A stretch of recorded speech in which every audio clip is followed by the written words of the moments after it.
క్రీస్తునందు ఉన్న ప్రతి ఒక్కరికి వందనములండి. దేవుని యొక్క మహాకృపతో, దేవుని యొక్క దయతో మరొకసారి మీ ముందుకు రావడం ఈ విధంగా జరిగింది. కాబట్టి కొన్ని విలువైన సంగతులు మనం ఈరోజు ఆలోచన చేద్దాం. ఈరోజు 119 కీర్తన మనము 7వ భాగం గురించి మనము ఆలోచన చేయాలి. ఎందుకంటే ఆ 119 కీర్తనలో 22 భాగాలు ఉన్నాయి కదా. ఆ 22 భాగాలను మనము ధ్యానం చేసి ఆధ్యాత్మిక జీవితంలో మనం ముందుకు నడవాలని ఒక ఆశ, ఒక ఆలోచనతో నేను మీ ముందుకు వస్తున్నాను. అలాగే మధ్యలో కూడా కొన్ని విలువైన సంగతులు చెప్పాను. అవి కూడా మీరు వింటున్నందుకు నా హృదయపూర్వకముగా మీకందరికీ వందనములు చెబుతున్నాను. మళ్ళీ ఈరోజు కూడా 119 కీర్తనలో 7వ భాగం గురించి కొద్దిగా మనం ఆలోచన చేద్దాం. ప్రభువుని దేవుని ఈ 119 కీర్తనలో ఒక్కొక్క భాగానికి ఒక్కొక్క హీబ్రూ అక్షరం ఉంటుంది. ఒక్కొక్క భాగానికి ఒక అంశముగా మనం ఆలోచన చేస్తున్నాము. ఒక్కొక్కసారి 2 భాగాలు కూడా మనం ఒక భాగాన్ని గురించి మనం ఆలోచన చేస్తున్నాం. నాకు తెలిసినంతవరకు ఈ 119 కీర్తనలో ఈ యొక్క 7వ భాగములో మనము ఖచ్చితంగా 2 భాగాలుగా అవుతాయి నాకు అర్థమవుతుంది. నేను ప్రిపేర్ అయ్యాను కాబట్టి మీకు చెప్తున్నాను. మీకు నేను మళ్ళీ ఈ 119 కీర్తనలో 49 నుండి మనకు 56 వచనాల వరకు మనకు 7వ భాగం మనకు కనబడుతుంది. ప్రేమ దేవుని వల్ల ఈ 7వ భాగంలో కొన్ని విలువైన సంగతులు మన యొక్క ఆధ్యాత్మిక జీవితానికి పురికొల్పించుకునే విధంగా కొన్ని మాటలు దేవుడు రాసి పెట్టాడండి. నిజంగా అంటే చదువుతాము కానీ అది అర్థం కాకుండా మనకు వెళ్ళిపోతుంది చూడండి. కానీ విడమర్చి చెప్పాలని ఆశపడుతున్నాను. చూద్దాం. ఈ 119 కీర్తనలో ఒక పేరు కనబడుతుంది. హీబ్రూ అక్షరంలో జైన్ అని కనబడుతుంది. ఇంతకీ జైన్ అంటే ఏంటి? జైన్ అంటే ఏంటి అంటే తుపాకీ అని అర్థం. ప్రేమ దేవుని వల్ల తుపాకీ అని అర్థం. ఇంకా మీకు ఆ తుపాకీకి మరొక పేరు కూడా మనం చెప్పొచ్చు. ఏంటంటే ఆయుధం అని కూడా చెప్పొచ్చు. అంటే ఈ జైనుకు, ఈ ఆయుధానికి, ఈ తుపాకీకి ఈ 8 వచనాలకు ఏదైనా సంబంధం ఉందా? ఒకవేళ సంబంధం ఉంటే ఇది ఈ ఆయుధంకు ఎవరికి ఉపయోగపడుతుందని కూడా మనం గుర్తు చేసుకోవాలి. అంత లోతుగా దేవుడు రాసి పెట్టాడు. ప్రేమ దేవుని వల్ల అంత లోతుగా దేవుడు రాసి పెట్టాడు. ఒక్కసారి నేను చదువుతాను, జాగ్రత్తగా మనము ఆలోచన చేద్దాం ఈ మాటలను. ఈ 119 కీర్తనలో 49వ వచనం చదువుతున్నాను.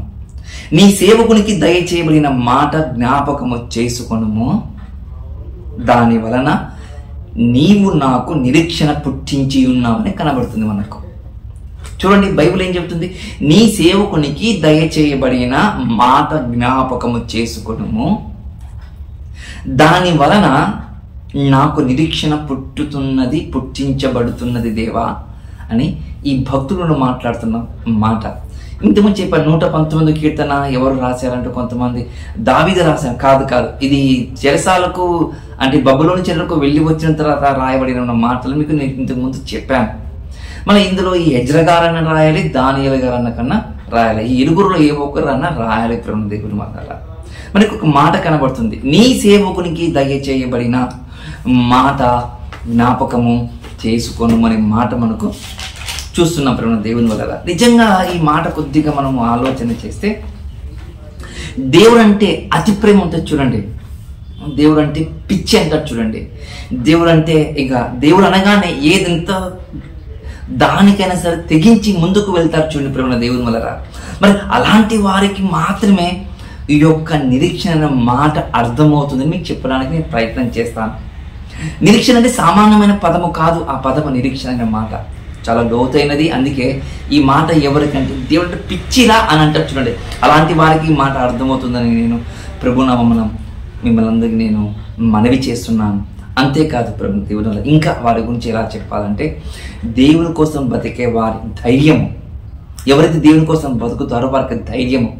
ఆ ధైర్యం ఎలా ఉంటుంది తెలుసా? ధనము ఉన్నా, ధనము లేకపోయినా, పేరు ఉన్నా, పేరు ప్రఖ్యాతులు లేకపోయినా, బ్యాక్ బోన్ వెనుక వైపు ఎవరు ఉన్నా, ఎవరు లేకపోయినా, ఇలాంటి వారు మాత్రము నా దేవుడు నాకు ఆధారము.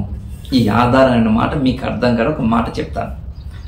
ఒక సిపాయి ఒక ఆధారం ఉంటుంది. ఒక సిపాయికి ఒక ఆధారం ఉంటుంది. ఒక పోలీసుకి ఒక ఆధారం ఉంటుంది. ఏంటిదంటే గన్, ఒక ఆయుధము. అలాగే భక్తునికి కూడా, ఈ భక్తునికి కూడా, దేవుని కోసం బతుకుతున్న భక్తులకు కూడా ఆధారం ఏది ఉంటుందంటే ఒక ఆయుధమే దేవుడి ఒక ఆయుధం వారికి. ఏంటంట?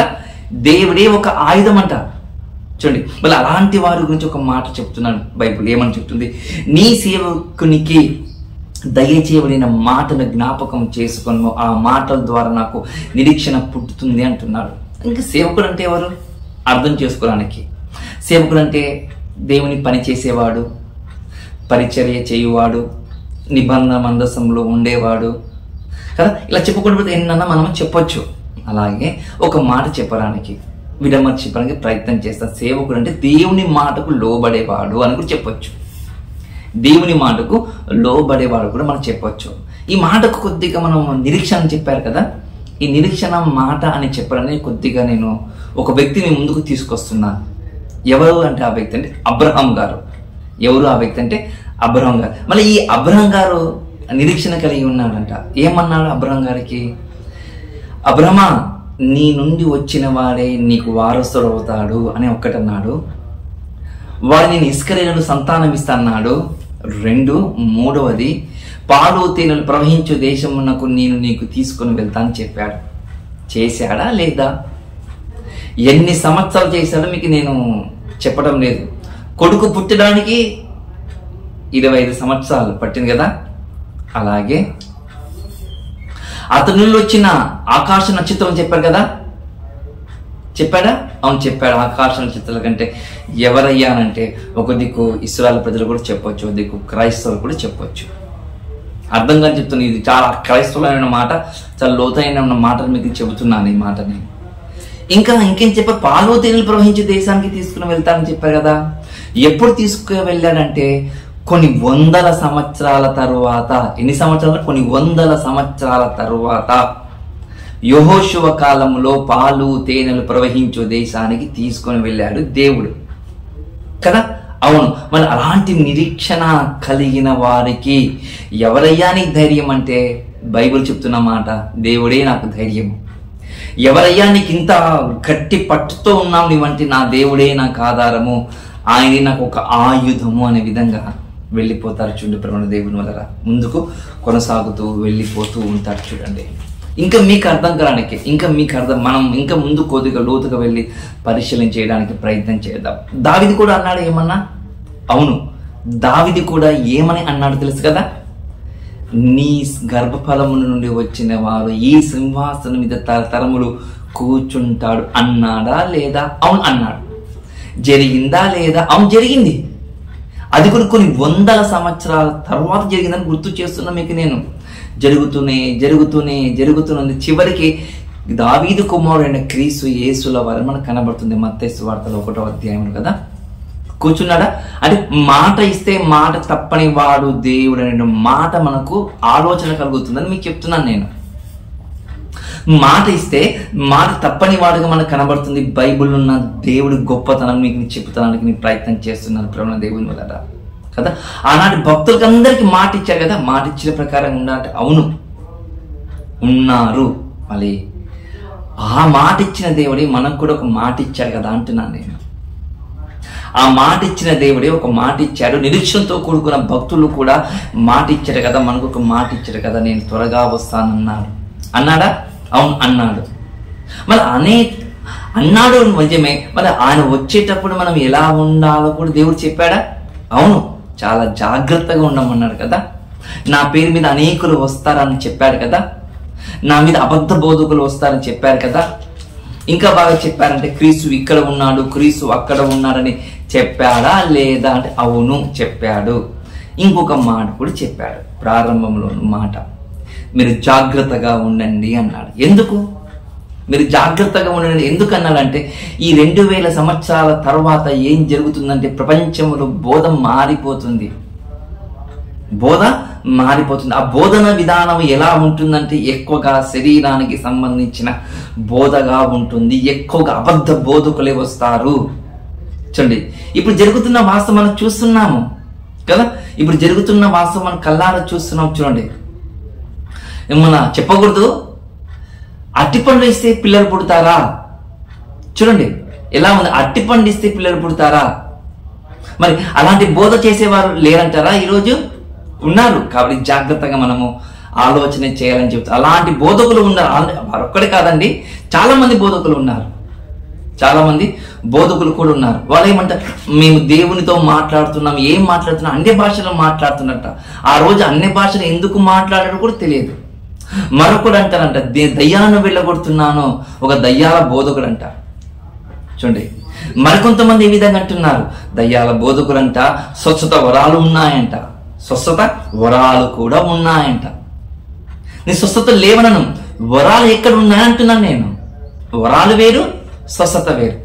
బైబుల్ టెక్స్ట్ తెలియదు, బైబుల్ యొక్క ఆంతర్యం తెలియకుండా ఈ రోజు ఇలాంటి వాళ్ళు ఉన్నారు అంటే బైబుల్ చెప్పిన మాట ఏంటంటే మీరు జాగ్రత్తగా ఉండండి. దేవుడిచ్చిన వాగ్దానము, దేవుడిచ్చిన నిరీక్షణ భక్తులు జాగ్రత్తగా పాటించారా లేదంటే జాగ్రత్తగా పాటించారు. పాలు తేనెలు ప్రవహించే దేశానికి అందరూ వెళ్ళారా? వ్యతిరేకముగా ఉన్న ప్రతి ఒక్కరు రాలిపోయారు. చూడండి, అలాగే బైబిల్ కూడా ఒక మాట చెప్తుంది. ఏమని చెప్తుందంటే ఈ నిరీక్షణలో మీరు ఉండాలి అంటే ఏమని చెప్తుంది తెలుసా? బైబిల్ ఒక అద్భుతమైన ఒక మాట చెప్తుంది. ప్రభుత్వ దేవుని కదా, చూడండి, అద్భుతమైన ఒక మాట చెబుతున్న మాట చూసుకుందాం. రోమీలకు రాసిన పత్రిక 15వ అధ్యాయము. అపోస్తలుడైన పౌలు గారు రోమీలకు రాసిన పత్రిక 15వ అధ్యాయంలో 13వ వచనంలో జాగ్రత్తగా ఒక మాట చదువుకుందాం. 13వ వచనము ఏమని చెప్తుందంటే, రోమీలకు రాసిన పత్రిక 13వ అధ్యాయము 15వ వచనంలో ఏమని చెప్తుందంటే, కాగా మీరు పరిశుద్ధాత్మ శక్తి పొంది విస్తారముగా నిరీక్షణ గలవారగుటకు నిరీక్షణకర్తయగు దేవుడు విశ్వాసం ద్వారా సమస్త ఆనందముతోను సమస్త సమాధానముతోను మిమ్మును నింపునుగాక అంటున్నాడు. ఏం అర్థమవుతుంది? ఒకసారి చూడండి, బాగా చూడండి. ఒక్కసారి ఒక మాట అంటుంది, పరిశుద్ధాత్ముడట. ఎవరంట? పరిశుద్ధాత్ముడట. ఆ పరిశుద్ధాత్ముడు శక్తి మనలోనికి వస్తుందనంటే ఆ పరిశుద్ధాత్మ కోసం మనం ఎదురు చూడటం కాదక్కడ. పరిశుద్ధాత్మ శక్తి కోసము మనం ఎదురు చూస్తున్నాం అనే మాట కాదక్కడ. పరిశుద్ధాత్మ ఎప్పుడు వస్తాడంటే బైబిల్ చెప్పబడిన మాట, బాప్తిసం తీసుకున్నప్పుడు ఒక వరం మనలోనికి వస్తుంది. ఆ పరిశుద్ధాత్ముడు ఎప్పుడు మనలో వచ్చిన ఆ మహానుభావుడు ఏం చేస్తాడు తెలుసా? పాపము గురించి ఒప్పిస్తుంటాడు. వద్దు, పాపం ఇది దేవునికి వ్యతిరేకం, దేవుని రాజ్యానికి వ్యతిరేకం, దేవుని యొక్క ఉద్దేశాలకు వ్యతిరేకం అని పరిశుద్ధాత్ముడు చెబుతూ ఉంటాడు. ఇప్పుడు రెండవది ఏదనంటే ఇది నీతిని గురించి, ఇది సత్యమైన వాక్యం కాదు, జాగ్రత్తగా సత్యమైన వాక్యం అంటే ఇలా ఉంటుందని పరిశుద్ధాత్ముడు చెబుతూ ఉంటాడు. మరి అలాంటి పరిశుద్ధాత్మ శక్తిని పొంది అంట విస్తారముగా నిరీక్షణ కలిగిస్తుందంట. ఏంటంట? పరిశుద్ధాత్మను ఏం చేస్తుందంట? నిరీక్షణ పుట్టిస్తుందంట. ఇప్పుడు నిరీక్షణ పుట్టించిందా అబ్రహాం గారి కంటే? అవును. నిరీక్షణ పుట్టించిందా దావీదు గారి కంటే? అవును. చూడండి, ఇప్పుడు పరిశుద్ధాత్మ నిరీక్షణ పుట్టిస్తుందా? ఆయన పరిశుద్ధాత్మ నిరీక్షణ పుట్టిస్తుందంట. అంతేకాదు, ఆ నిరీక్షణ కర్త దేవుడు విశ్వాసం ద్వారా మీకు సమస్త ఆనందముతోనూ సమస్త సమాధానముతోనూ మిమ్మల్ని ఎల్లప్పుడూ దేవుని నింపుతుంది అని ఒక మాట కనబడుతుంది. దేవుని వాక్యముతో మిమ్మల్ని ముందుకు తీసుకుని వెళుతుంది ఒక మాట కనబడుతుంది. ప్రేమ దేవుని వలన చూడండి, ఇక ఒక మాట చెప్తాను. పరిశుద్ధాత్మను అనగానే హీబ్రూ బైబిల్లో రూహ్ అని ఉంటుంది. ప్రేమ దేవుని వల్ల ఏమని ఉంటుంది అంటే రూహ్ అని ఒక మాట మనకు కనబడుతుంటది. ఇదే మాట నేను మరొకసారి మీకు చెప్పడానికి ప్రయత్నం చేస్తాను. ఇదే 13వ వచనము, ఇదే 15వ అధ్యాయంలో 13వ వచనంలో వాడుక భాషలో ఉన్న బైబిల్ చదువుతాను, జాగ్రత్తగా చూద్దాం. ఇప్పుడు పవిత్ర ఆత్మ బలమైన ప్రవాహం వలన మీకు ఆశాభావం సమృద్ధి కలిగేలా, ఆశాభావానికి కర్త అయిన దేవుడు నమ్మకం ఉంచడం ద్వారా పూర్ణ ఆనందముతోనూ పూర్ణ శాంతితోనూ మిమ్మల్ని నింపుతాడు. అంటే నిరీక్షణతో మిమ్మల్ని చేస్తాడు, నిరీక్షణలో మిమ్మల్ని చేస్తాడని చెబుతున్న మాట మనం చూస్తున్నాం. ప్రేమ దేవుని వల్ల ఆశను పుట్టిస్తారు. అవును, బ్రతకాలని ఆశ పుట్టిస్తారట, దేవుని కోసం జీవించాలని ఆశ పుట్టిస్తాడట కదా. ఇంకా ఈ మాట ఆశను చెప్పిన వాళ్ళకు విశ్వాసాల కర్త అని కూడా చెప్పొచ్చు. ఇంకా విశ్వాసంతో ముందుకు నడిచే వారికి కనబడుతుందంట. ఎవరికనంటే విశ్వాసులకు, ఎవరికంటే భక్తులకు. ఇంకా బాగా చెప్పమంటారా? దేవుడే ఆయుధము, దేవుడే నాకు ఊపిరి, దేవుడే నాకు శ్వాసము అనే వారికి మాత్రమే ఈ మాట చెందుతుందని మీకు ప్రభువు నామమున కోరుకుంటున్నాను. దేవుని వలన చూడండి ఎంత అద్భుతంగా దేవుడు మాట్లాడుతున్నాడు. చూడండి ప్రేమ దేవుని వలన కింద కింద ఒక మాట అంటారు దేవుని, నీ వాక్యం వల్ల నేను బతికి ఉన్నానని. ఇదే 50 వచనంలో, ఇదే కీర్తనలో 50 వచనంలో ఒక మాట అంటారు దేవుని వల్ల. ఒక మాటను చూద్దాము, చూడండి ఒకసారి. 50 వచనంలో అంటే, నీ వాక్యము నన్ను బతికించి ఉన్నది అంటున్నాడు. ఎలా బతికిస్తుంది వాక్యము? వాక్యం ఎలా బతికిస్తుంది అంటే, నిరీక్షణ కలిగితేనే బతికిస్తుంది కదా, విశ్వాసం ఉంటేనే బతికిస్తుంది కదా, పరిపూర్ణమైన నమ్మకం ఉంటేనే కదా బ్రతికిస్తుంది ఒక భక్తునికి. మరి ఆ భక్తునికి బాధలు రావంటావా? బాధలు వచ్చిన వారికి ఆదరణ ఉండదు, ఆదరణ వచ్చిన వారికి బాధలు ఉండవు. ఈరోజు సమాజంలో ఇలాగే జరుగుతుంది. కానీ క్రైస్తవులకు మాత్రం రెండు వస్తాయి. ఒక దిక్కు బాధలు వస్తాయి, ఆదరణ కూడా దొరకదు. ఎందుకు ఆదరణ కూడా దొరకదు? ఎందుకంటే దేవుని మీద డిపెండ్ అవుతారు కాబట్టి, పరిపూర్ణంగా దేవుళ్ళలోనే ఉంటారు కాబట్టి.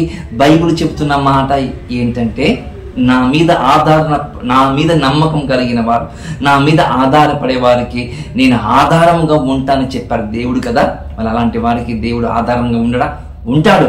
ఎలా ఉంటాడో ముందు మనకు కనబడుతుంది. ప్రియమైన దేవుని వల్ల ముందు మనకు కనబడుతుంది.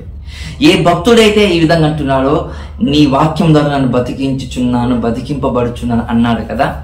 ఈ బైబిల్ ఎన్నోసార్లు రాయబడింది, మీకు చెప్పాను. మీకు ఇదే 119 కీర్తనలో 9 సార్లు రాయబడింది కూడా ఇంతకు ముందు మీకు చెప్పాను.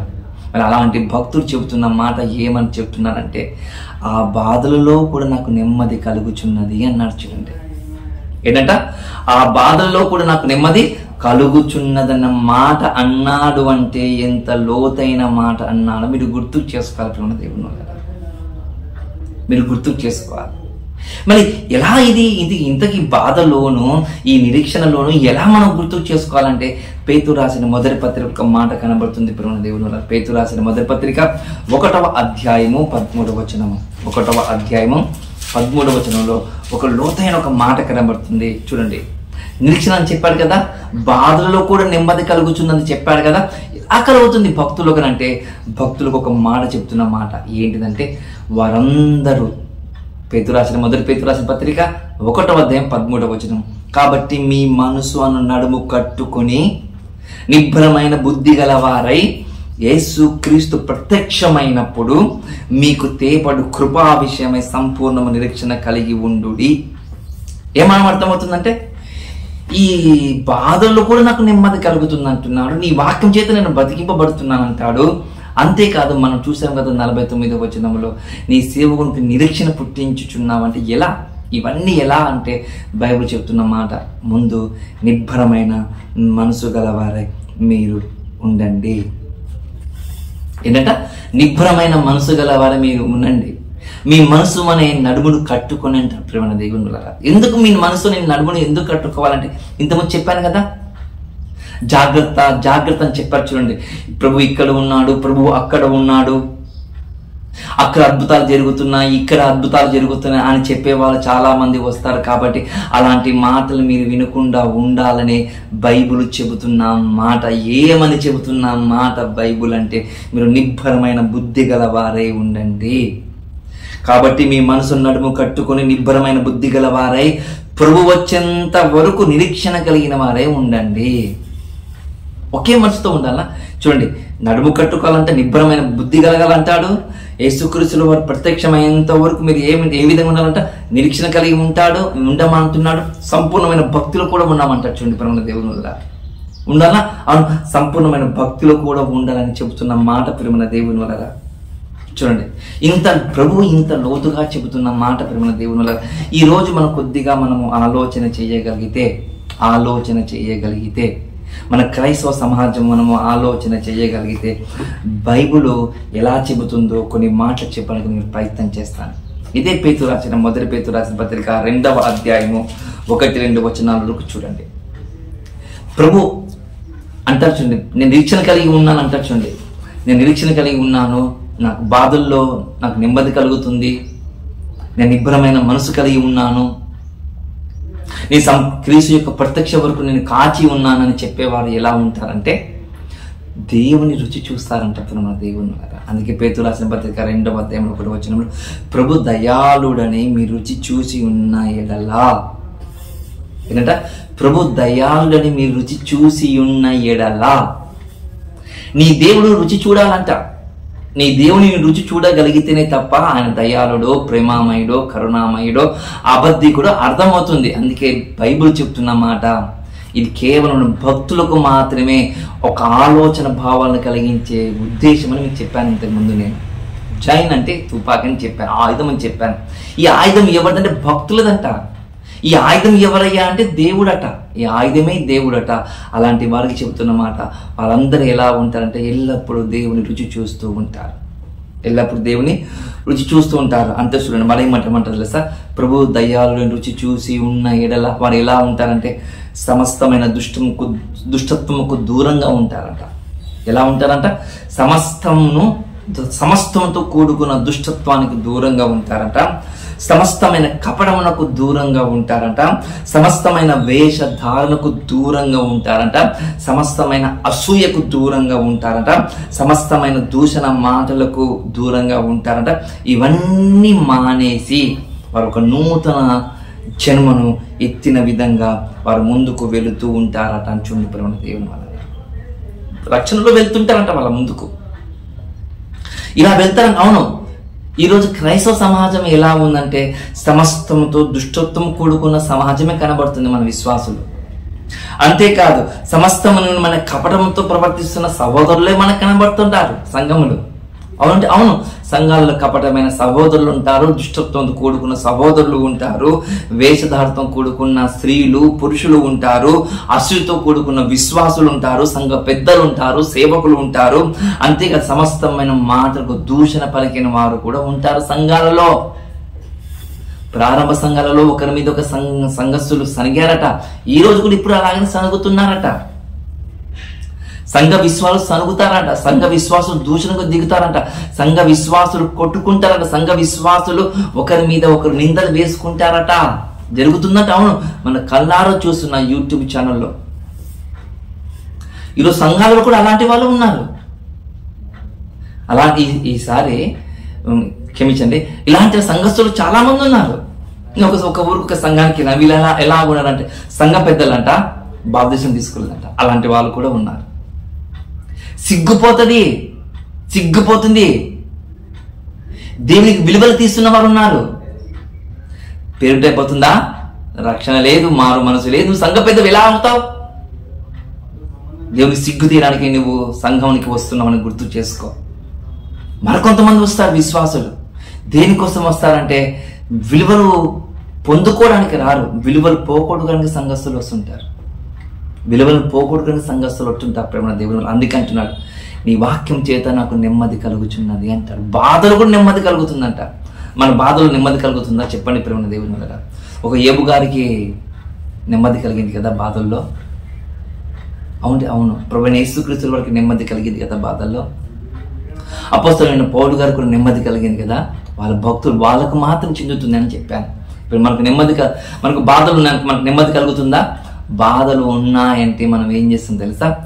బాధలను హరించుకోవడానికి, బాధలు పోగొట్టుకోవడానికి దేవుని మార్చే విధంగా మనం ముందుకు కొనసాగుతున్నాం.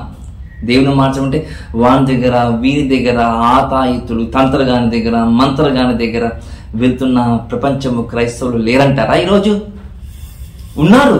అలాంటి వారు ఉన్నారు కాబట్టి బాధల్లో కూడా నీకు నెమ్మది కావాలంటే నీ వాక్యమే నాకు ఆదరణ అని చెప్తున్న మాట ప్రేమ దేవుని మరరా.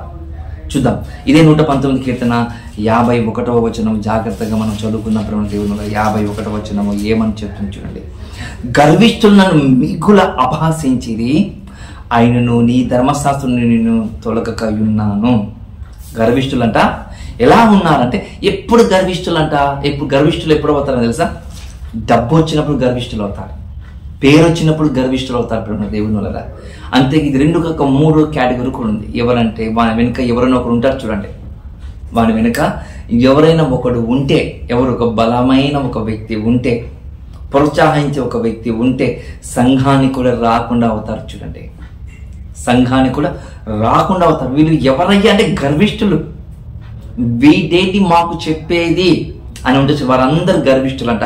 బైబిల్ చెప్తున్న మాట, గర్విష్ఠులు నన్ను మిగులు అపహసించిరి. గర్విష్ఠులు అపహసిస్తారంట విశ్వాసులకు. గర్విష్ఠులు దేవుడు వారికి ఉండడు.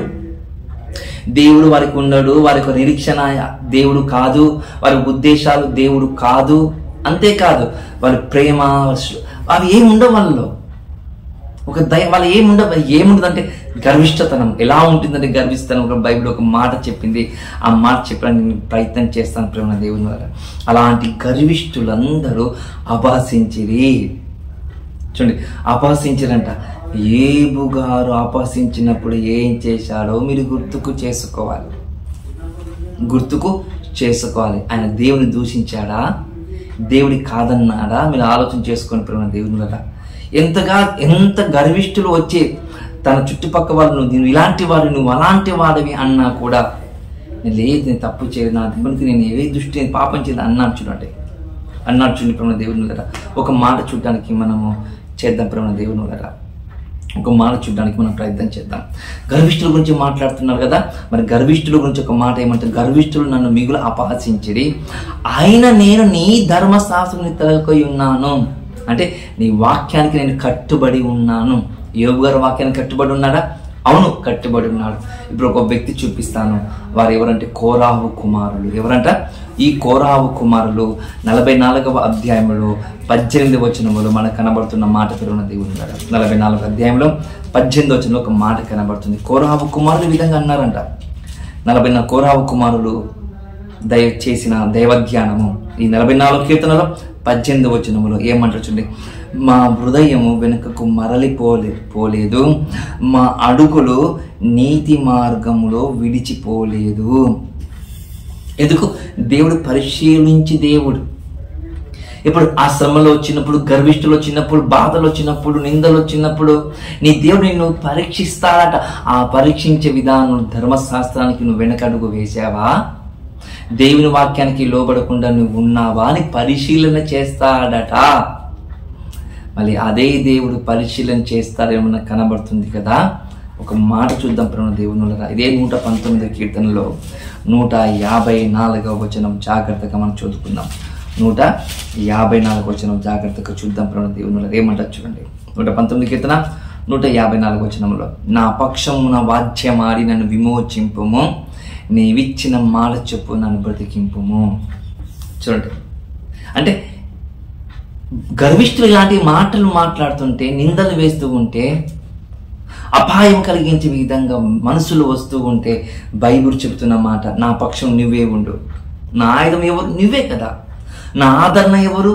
నీవే కదా. నా ఉద్దేశం ఎవరు? నీవే కదా. నా నిరీక్షణ నీవే, నా అడుగులు నీవే, నా ఊపిరి నీవే కదా దేవా.